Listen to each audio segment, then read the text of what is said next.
ગુરુવાણીનો સમય થઈ ગયો છે. સરસ મજાનું વાતાવરણ છે, ઠંડો ઠંડો પવન છે.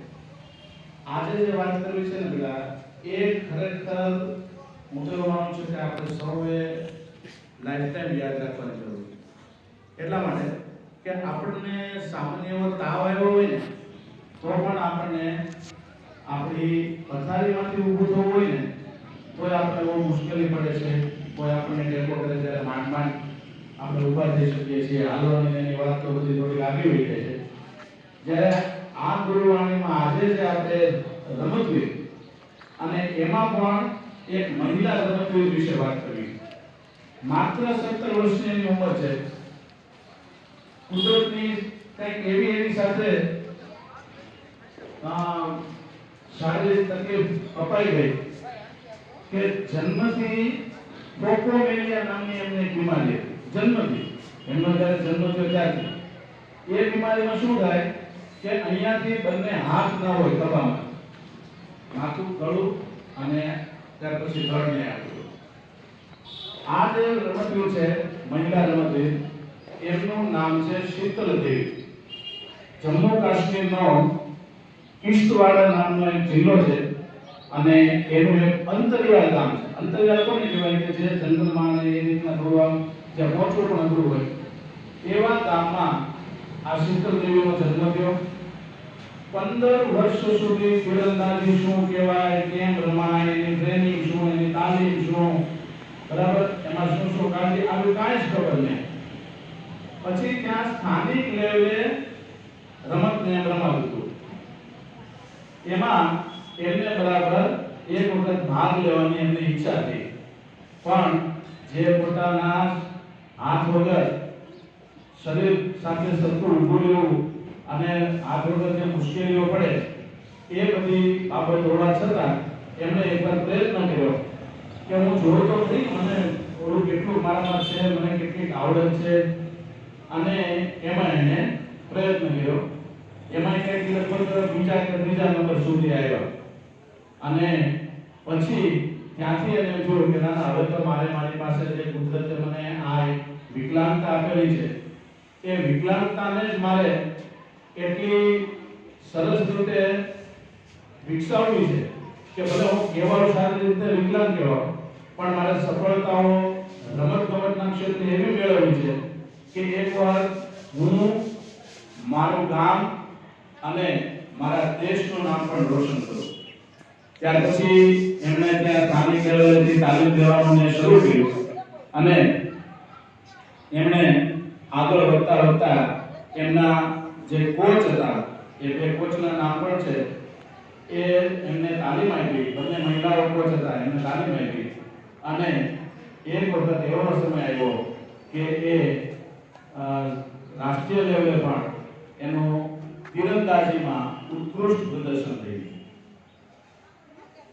ફેકોમોલિયા જે બીમારી હતી એના હિસાબે એમને તીર ચલાવવામાં બહુ મુશ્કેલી પડતી હતી, કારણ કે પણછને ખેંચવી પડે. આપણે સૌ જાણીએ છીએ રામાયણ અને મહાભારતમાં જોયું છે ત્યારે એમાં વીર લડવૈયાઓ જ્યારે તીર ખેંચતા હોય, બાણ છોડતા હોય ત્યારે આપણને ખબર છે કે આ રીતના ખેંચવું પડે.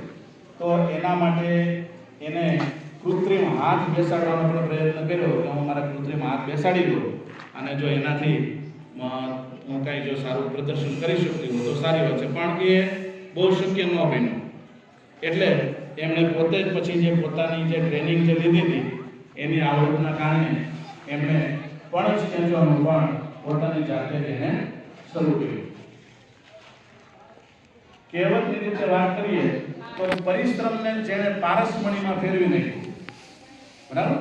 પારસમણી એટલે આપણે સૌ જાણીએ છીએ કે કાલ્પનિક એવો પથ્થર છે કે લોખંડને એ પથ્થર આપણે ઘસીએ એટલે એ સોનું થઈ જાય છે, લોખંડ હોય એમ. આમણે પારસમણી એ રીતે પોતાની જાતને બનાવી કે રમતના ક્ષેત્રમાં, તીરંદાજીના ક્ષેત્રમાં સારામાં સારું પ્રદર્શન કરવા માટે એમણે પોતાની જાતને એ રીતે બેસી એટલી સરસ મહેનત કરી, એટલી સરસ તૈયારી કરી અને એમણે હમણાં થોડા સમય પહેલા આપણને સૌને ખ્યાલ છે, કદાચ તમે છાપા કે સમાચાર વાંચતા હશો, બે આંતરરાષ્ટ્રીય લેવલની જે રમતની જે હરીફાઈઓ કહેવાય, આપણી ભાષામાં કહીએ તો સ્પર્ધાઓ કહેવાય, જે આંતરરાષ્ટ્રીય લેવલે ઓલિમ્પિક રમત રમાય છે. એમાં જુદી જુદી અઢળક રમતો હોય છે. દેશ વિદેશના એમાં રમતવીરો આવે છે અને એ બધા બહુ જ તૈયારી સાથે આવે છે અને એની ખૂબ એમાં માસ્ટરી હોય છે. એવું રમાણું પેરિસ 2024 ઓલિમ્પિક. એ ઓલિમ્પિક રમત એવી હોય છે કે એમાં જેમના હાથ પગ સ્વસ્થ હોય, સાજા હોય, આપણી જેમ નોર્મલ માણસ હોય, એ ઓલિમ્પિકમાં ભાગ લઈ શકે. અને આ પેરા ઓલિમ્પિક પૂરું થાય ને પછીના થોડા સમયમાં તરત જ્યાં ઓલિમ્પિક રમાણું હોય એ શહેરમાં પેરા ઓલિમ્પિક રમત શરૂ થાય. આ પેરા ઓલિમ્પિક રમતમાં એવા રમતવીરો ભાગ લે છે કે જેમની સાથે શારીરિક વિકલાંગતા જોડાયેલી હોય. તો એમાં આપણા આ શીતલ દેવીએ ભાગ લીધો. તીરંદાજીમાં 2 વખત ગોલ્ડ અપાયો છે. 2 વખત ગોલ્ડ મેડલ અપાયો છે. આપણે વિચાર કરીએ કે જેના હાથ રચોડા ન હોય, બંને હાથ પાછળ, બંને હાથ અને ખભામાંથી ન હોય એવી માત્ર 16 આપણા ભારતના વતની છે. આટલી એની ઉંમર, નાની ઉંમરમાં એમણે આટલું એવું સરસ પોતાના રાજ્યનું, શહેરનું અને ભારતનું નામ એમણે રોશન કર્યું છે. આપણા વડાપ્રધાન નરેન્દ્રભાઈ મોદીએ પણ એમને પોતાના જે ક્રિકેટ ખાતેના ભવનમાં કે રમતનું જે ભવન છે ત્યાં બોલાવી અને એમને શાબાશી આપી છે, એમની ભીડ આપી છે. આ રીતે શીતલ દેવીએ ખરેખર ખૂબ સારું એવું નામ કમાય અને આપણને સૌને રોશન કર્યા. કોણ બનેગા કરોડપતિ નામનો પ્રોગ્રામ આવે છે સોની ટીવી ઉપર, તમે સૌ જાણતા હશો. આ કેપીસીમાં પણ એમને મુખ્ય મહેમાન તરીકે આમંત્રિત કરવામાં આવ્યા હતા અને એમના જે હોસ્ટ જે છે, એ કાર્યક્રમ જે સંચાલન કરે છે, એ જાણીતા અભિનેતા અમિતાભ બચ્ચન છે. એમણે એની સાથે વાતચીત કરી, આ બધું જાણ્યું, કઈ રીતે આ બધી તૈયારી કરી, મહેનત કરી, કેટલો એમાં પુરુષાર્થ લાગ્યો, કેટલી એમાં તકલીફો પડી. એમને જ્યારે બે હાથ નહોતા પડ્યા ત્યારે એને એમ કીધું કે સાહેબ મારે 2 હાથ નહોતા. તો નાની ઉંમરમાં પણ, બાળ ઉંમરમાં પણ રમતો રમવા માટે, ઝાડ ઉપર ચડવા માટે હું મારા ધડ બનાવીને ભગવાને જે સાચું આપ્યું હતું એ મારા ધડનો ઉપયોગ, આ જે છે ને શરીરના મુખ્ય 3 ભાગ છે, માથું, ધડ અને પગને એમ કહેવાય છે વિજ્ઞાનની ભાષામાં આ રીતના હોય. તો આ ધડનો ઉપયોગ કરી અને એમણે ઝાડવા ઉપર ચડવાનું પણ એ પોતાનું સાહસ બતાવ્યું. આવી બધી એને વાતો કરી અને આપણને જાણકારી આપી છે. અંતે મારું કહેવાનું આ વાત પાછળનું એક તો આપણા શીતલ દેવી વિશે જાણવા મળે અને બીજું કહેવાનું એ છે કે આપણે સૌએ આ શીતલ દેવી પાસેથી એટલી પ્રેરણા લેવી જોઈએ કે ભગવાને આપણને સૌને તો એક પહેલી વાત જોઈએ કે સાજા સૂત્રા ઘડ્યા છે. આપણને કોઈ એટલી બધી કોઈ વિકલાંગતા કે કોઈ એટલી બધી આપણને ડિસએબિલિટી નથી આપી કે આપણે જે કાંઈ કરી ન શકીએ.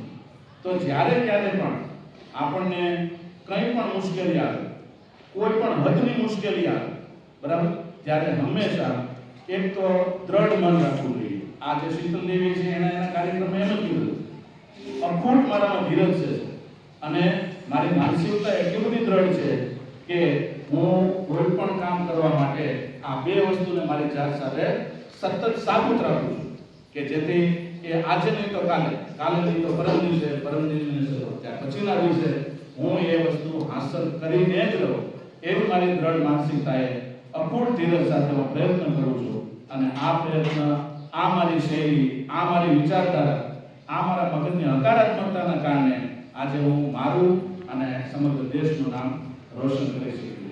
તો આપણે એટલું જ આપણી પાસેથી શીખવાનું છે કે કોઈ પણ મુશ્કેલી પરિસ્થિતિ આવે, પારાવાર મુશ્કેલીઓ આવે પડે તો પણ એ પરિસ્થિતિઓને બરાબર સમજી, એ પરિસ્થિતિઓને બરાબર વિશ્લેષિત કરી અને જોવાનું કે આમાંથી હવે મારે ધીરજપૂર્વક પોતાની જાત સાથે હકારાત્મક વલણ રાખીને કઈ રીતે મારે આગળ વધવાનું છે. પછી આપણી સાથે શારીરિક કોઈ અગવડતા હોય, માનસિક કોઈ અગવડતા આવી પહોંચી હોય અને જેમ જેમ તમે તમારા જીવન ક્ષેત્રમાં આગળ વધતા જશો એમ મુશ્કેલીઓ છે ને બેટા દરેકની સાથે સંકળાયેલી છે. કાંઈ હાજે હારા હોય તો મુશ્કેલીઓ ન હોય અને થોડા ઘણા આ રીતે દિવ્યાંગ હોય તો મુશ્કેલી હોય એવું નથી. મુશ્કેલી છે એ આપણા જીવનની સાથે સંકળાયેલું એક અભિન્ન અંગ છે. પણ એ મુશ્કેલીઓમાં લમણે હાથ દઈને બેહીને હોય અને આયા કરે રાખવું ઈ એનો રસ્તો નથી.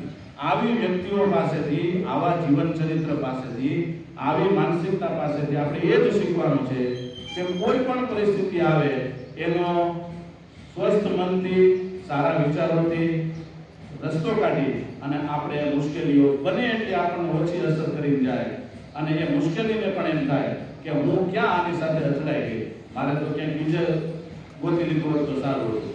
બરાબર? ઓલી કંઈક બે લીટી છે ને કે મંजिल उन्हीं को मिलती है जिनके सपनों में जान होती है, हौसलों से कुछ नहीं होता, पंखों से कुछ नहीं होता, हौसलों से उड़ान होती है. બરાબર? તો જેટલું આપણું દ્રઢ માનસિકતા હશે એટલી આપણી એમાં એ મુશ્કેલી હલ કરવામાં આપણે સારો અને સરળ એવો રસ્તો શોધી શકીએ.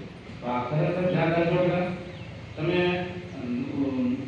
નેટનો ઉપયોગ કરો છો, મોબાઈલનો ઉપયોગ કરો છો, તો મોબાઈલમાં તમે આ સર્ચ કરશો ચિત્રદેવી વિશે તો તમને હજી ઘણું બધું જાણવા મળશે. તો જ્યારે મોબાઈલનો ઉપયોગ કરો ત્યારે આવી રીતે પણ મોબાઈલનો ઉપયોગ